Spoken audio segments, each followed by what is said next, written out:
رب العالمين والعاقبة للمتقين والصلاة والسلام على رسوله الكريم أما بعد فأعوذ بالله من الشيطان الرجيم بسم الله الرحمن الرحيم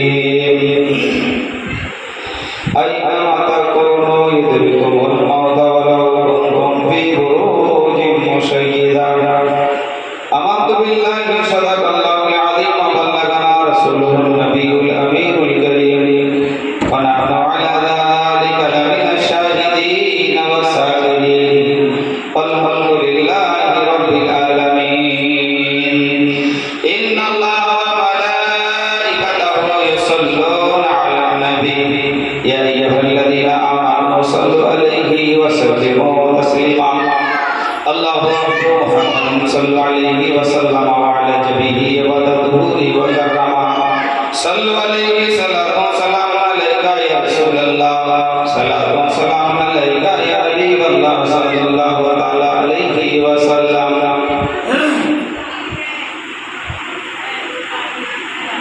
সমস্ত তারিফ প্রশংসা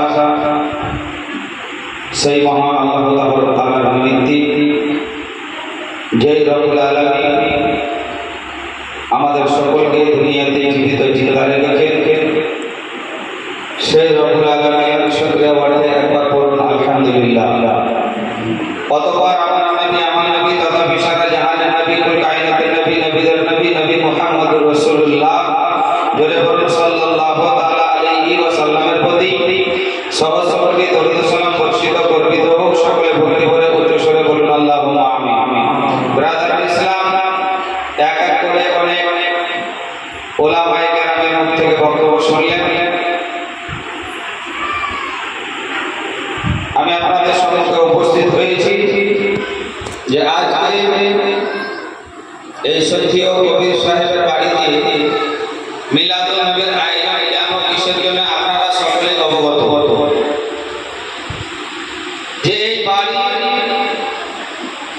যিনি পিতা ছিলেন উনি তো আগে দুনিয়া থেকে চলে গেছেন। ওনার পরে ওনার অর্ধাঙ্গিনী জীবন সঙ্গিনী ছিলেন অর্থাৎ এই বাড়িওয়ালার মা শ্রদ্ধেয় কবির সাহেবের মা। তাই ওনার ইসালে সব উপলক্ষে বা চাল্লিশা উপলক্ষে কোরআন পানি মিলাদুল নবীর আয়োজন কবর জিয়ারত ইত্যাদি। আপনার আমাদের সকলেরই আল্লাহ পাকের কাছে দোয়া কামনা বাসনা প্রার্থনা এটাই যে রব্বুল আলামিন এই সমস্ত সওয়াব বা নেকি আল্লাহ পাক ওনার রূহের উপরে বর্ষিয়ে দিয়ে খোদা পাক যেন ওনাকে চিরতরের জন্য জান্নাতুল ফেরদৌস দান করে বলুন আল্লাহুম্মা আমিন। ব্রাদার ইসলাম, আল্লাহর পবিত্র কালাম কোরআন থেকে আয়াতে কারিমা তেলাওয়াত করেছি। মহান আল্লাহ রাব্বুল আলামিন বলেন আইনামা তাকুনু ইউদরিকুমুল মাউতা ওয়ালাউ কুনতুম ফি বুরুজিন মুশাইয়্যিদা। মওতের ভয়ে মওতের ডরে যেখানে লুকাও না কেন সেই জায়গাতে মালিকুল মউত ইজরাইল আলাইহিস সালাম পৌঁছে যাবে। বাকি ভাইরা আমার, আজ 40 দিন পূর্বে এই বাড়ির মা জননী গর্ভধারিণী ছিলেন। অনেকদিন থেকে উনি অসুস্থ ছিলেন। যাই হোক, আপনারা সবাই সকলেই জানেন যিনি অসুস্থ অবস্থায় ছিলেন আল্লাহ পাকের ডাকে সাড়া দিয়েছে, দুনিয়া ছেড়ে বিদায় নিয়েছেন। তো ব্রাদার ইসলাম, মহান আল্লাহ রাব্বুল আলামিন বলেন যে মওতের ভয়ে মওতের ডরে যেখানে লুকাও না কেন সেই জায়গাতে মালিকুল মউত ইজরাইল আলাইহিস সালাম পৌঁছে যাবে। তাহলে এখানে আমি বুঝতে পারলাম এটাই যে মওত থেকে কেউ পরিত্রাণ রেহাই পায়নি এবং পাবে না। আপনি মওতের হাত থেকে বাঁচতে পারবেন না। মহান আল্লাহ রাব্বুল আলামিন বলেন যে এই মওতের ভয়ে মওতের ডরে যেখানে লুকাও না কেন, লোহার পিঞ্জরার ভিতরে যদি লুকানোর চেষ্টা করেন সেই জায়গাতে মালিকুল উপস্থিত হবে, হাজির হবে। আকাশের উপরে সিঁড়ি লাগিয়ে সেই জায়গাতে যদি লুকানোর চেষ্টা করেন, ওই জায়গাতেও ইসরাইল আলাইহিস সালাম মালিকাল মউত উপস্থিত হবে। এক কথায় মউত থেকে কেউ রেহাই পায়নি এবং পাবে না। কিন্তু বাবজি ভাইরা আমার, সুবহানাল্লাহ, আমার বলার উদ্দেশ্য হচ্ছে একটাই, মহান আল্লাহ রাব্বুল আলামিন কালাম কোরআন শরীফের মধ্যে ঘোষণা করেন, মহান আল্লাহ আমার বলেন যে ওয়াবিল ওয়ালিদাইনি ইহসান, তোমরা তোমার পিতামাতার প্রতি সৎ এবং ভালো ব্যবহার করো। ও বাকি ভাইরা আমার, সুবহানাল্লাহ, যদি এই পিতামাতার প্রতি সৎ এবং ভালো ব্যবহার না করা হয়, এই বিরাদার ইসলাম, মুআজ্জিজ বিরাদার ইসলাম, বিশ্বনবী আকরাম মুস্তাফা জনাবে মুহাম্মদুর রাসূলুল্লাহ সাল্লাল্লাহু তাআলা আলাইহি ওয়াসাল্লামকে সুবহানাল্লাহ খোদা সাহাবী জিজ্ঞাসা করছেন, ইয়া রাসূলুল্লাহ, ইয়া হাবিবাল্লাহ, নবী গো, আমার সুবহানাল্লাহ, আমি আমার আব্বা এবং আম্মা আছে, কিন্তু নবী গো সুবহানাল্লাহ, আমি সেবা বা খিদমত কার করব, আমি খিদমত সেবা শুকর কার করব। বিশ্বনবী আকরাম মুস্তাফা সাল্লাল্লাহু আলাইহি ওয়াসাল্লাম আমার বলেন, তুমি তোমার মার করবে। দ্বিতীয়বার গেলেন, আবার বললেন, বলে হুজুর তারপরে কার করব? নবী আমার বললেন, তোমার মায়ের করবে। তৃতীয়বার গেলেন, দ্বিতীয়বার যাওয়ার পরে বলেন, নবী এবার কার করব?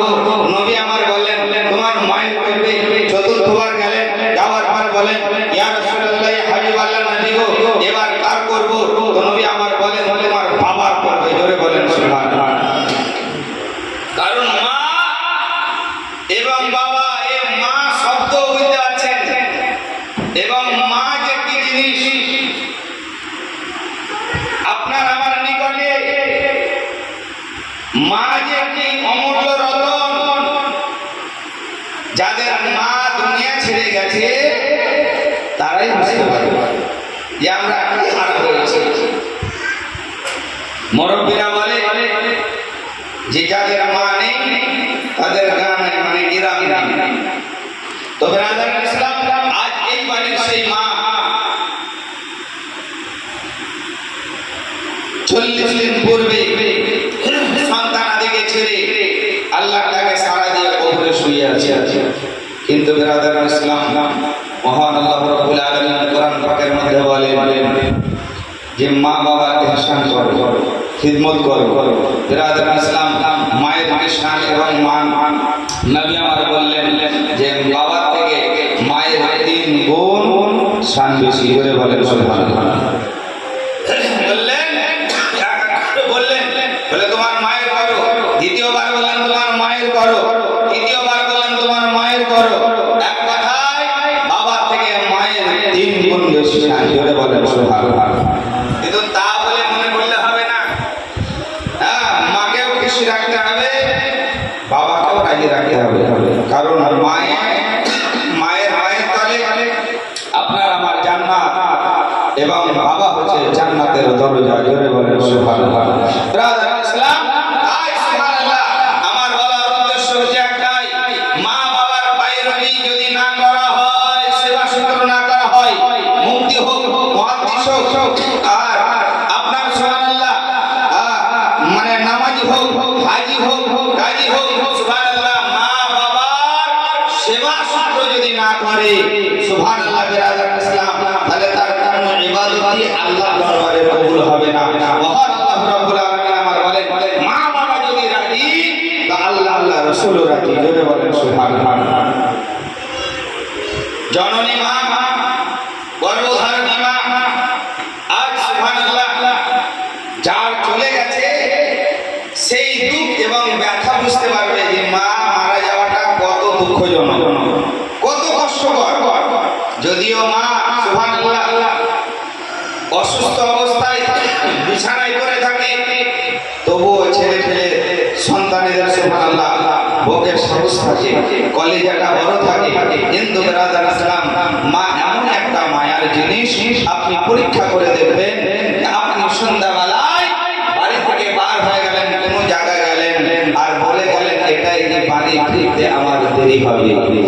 ও বাকি ভাইরা, বলতে চাইছিলাম এটাই যে মা কেমন আপনার আমার সুবহানাল্লাহ প্রতি দয়ালু, মা আপনার আমার সুবহানাল্লাহ কত মূল্যবান, মূল্য রতন। ও মা জননী সুবহানাল্লাহ, আপনি বাড়ি থেকে বেরিয়ে গেলেন,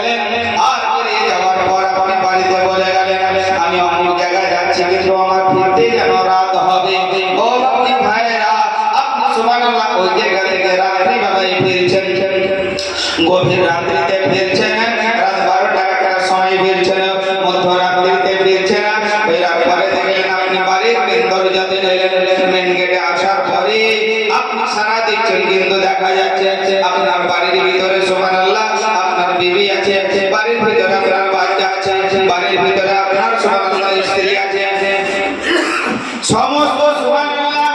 গেটের বাইরে থেকে আপনি ডাক দেওয়ার পরে দেখলেন আপনার সুবহানাল্লাহ গেটের বাইরে থেকে আপনি আপনার মা মানে আপনার স্ত্রীর সুবহানাল্লাহ শব্দ শুনতে পেলেন না, আপনার সুবহানাল্লাহ সন্তানের শব্দ শুনতে পেলেন না, আপনার সন্তানেদের কোনো আওয়াজ শুনতে পেলেন না। আপনি ওই রাত্রি বেলায় আসার পরে আপনি আপনার গেটে দাঁড়িয়ে রয়েছেন, কিন্তু বাকি ভাইরা জননী মা গর্ভধারণী মা আমার এটাই জানে না আমার সন্তান যেন সুবহানাল্লাহ বাড়ি থেকে অমুক জায়গা গিয়েছে, রাত্রি হবে ফিরতে। হঠাৎ করে দেখা যায় বাড়ির দরজাতে এসে যেমন আপনি আওয়াজ দিলেন, আওয়াজ শোনার পরে পরে আপনার মা যেন বলতে আছে, বাবা কবিরউদ্দিন তুমি চলে এসেছো, বাবা আব্দুর রহমান তুমি চলে এসেছো। ও বাপজি ভাইরা, মা যখন দরজাটাকে খুললেন, বলার পরে যেন আপনি জিজ্ঞাসা করেন বা বলেন, ওগো জননী মা, এই মধ্যরাত্রিতে বাড়িতে বাড়ির মেন গেটে এসে আমি আওয়াজ দিলাম, সারা দিলাম, কিন্তু আমি আমার স্ত্রীর সারা শব্দ পেলাম না, আমার সন্তানের সারা শব্দ পেলাম না, সবাই যেন ঘুমিয়ে গেছে। কিন্তু মা গো, এত রাত্রি হয়ে গেছে, গভীর রাত্রিতে এখন পর্যন্ত তুমি ঘুমাওনি। জননী মা আমার বলেন, ও বাবা কবিরউদ্দিন গো, আমি জানি বাবা তুমি যেন বিদেশে, তুমি যেন বাইরে গিয়েছো, তুমি যেন অমুক জায়গা গিয়েছো। ও বাবা, যতক্ষণ পর্যন্ত তুমি বাড়ি না ফিরবে ততক্ষণ পর্যন্ত বিছানায় আমার ঘুম আসবে না।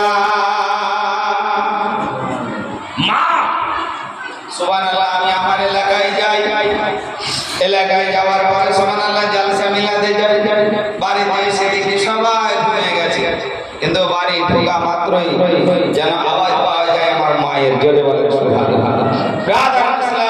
আল্লাহ রাব্বুল আলামিন আমার বলেন, ওয়াবিল ওয়ালিদাইনি ইহসান, তোমরা তোমার পিতামাতার প্রতি সৎ এবং ভালো ব্যবহার করো। ও ভাইরা আমার, যাই হোক সুবহানাল্লাহ বিরাদার ইসলাম, এই জননী মা মারা গেছে, যাদের মা মারা গেছে, যাদের মা মারা গেছে, এই মুআজ্জাজ বিরাদার নবী আমার বললেন, সব থেকে ভাগ্যবান আমার ওই উম্মত উম্মতি যারা দুনিয়ার পৃথিবীতে যারা সুআওলাদ ভালো সন্তান রেখে এলো।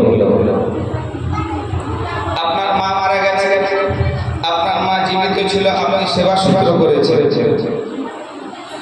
আপনার মায়ের খিদমত করেছেন, আপনার মায়ের যথেষ্ট সম্মান করেছে, কিন্তু মা দুনিয়ার মুখ থেকে চলে গেছে, মায়ের ভাবে সেবা করা।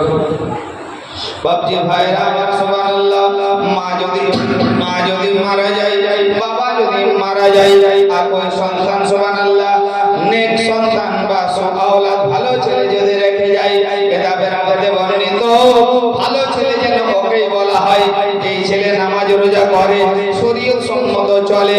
ও বাপজি ভাইরা, আপনি যদি নামাজ পড়েন, আপনার মা বাবা কবরে শুয়ে আছে, নামাজের বাড়িতে আপনি হাত দুখানা উঠিয়ে দিলেন, রব্বুল আলামিনের দরবারে আপনি হাত দুখানা উঠিয়ে দিয়ে বলেন, রব্বিরহামহুমা কামা রাব্বায়ানি সগীরা। আপনি যদি আল্লাহ রব্বুল আলামিনের কাছে আপনার মা বাবার জন্য সুবহানাল্লাহ দোয়া প্রার্থনা করেন, আপনার মা বাবার জন্য মাগফিরাতের দোয়া করেন, আপনার মা বাবা ইন্তেকাল করেছে, আপনি আপনার মা এবং বাবার কবরের নিকটে গেলেন, কবরটা জিয়ারত করলেন, আপনি কবর জিয়ারত করলেন নাকি আপনি পাবেন, কিন্তু আপনার কবর জিয়ারতের বদলাতে আপনার মা বাবার কবরের আযাব মাফ হয়ে যাবে। আপনি নামাজের বাড়িতে, নামাজের মুসাল্লায় যদি আপনি আপনার মা বাবার জন্য দোয়া করতে পারেন, এই বিরাদার ইসলাম আপনার দোয়াটা আল্লাহর দরবারে কবুল হবে। যদিও আপনার মা বাবার কবরের আযাব হয়, ওই আযাব আপনার দোয়ার বিনিময়ে মাফ হয়ে যাবে। জোরে বলে সুবহানাল্লাহ। কিন্তু বাকি ভাইরা আমার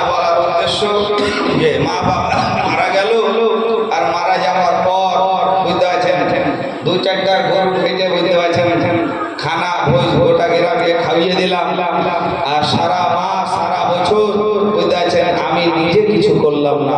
এ ময়দান ব্রাদার, আপনি যেটা করবেন সুবহানাল্লাহ সেটাই যেন আপনার মা বাবা সদকায়ে জারিয়া নেকি পাবে। জোরে বলেন সুবহানাল্লাহ। অনেক সুবহানাল্লাহ মানুষরা বলে, বুঝতে পারছেন, অনেক মৌলবীরা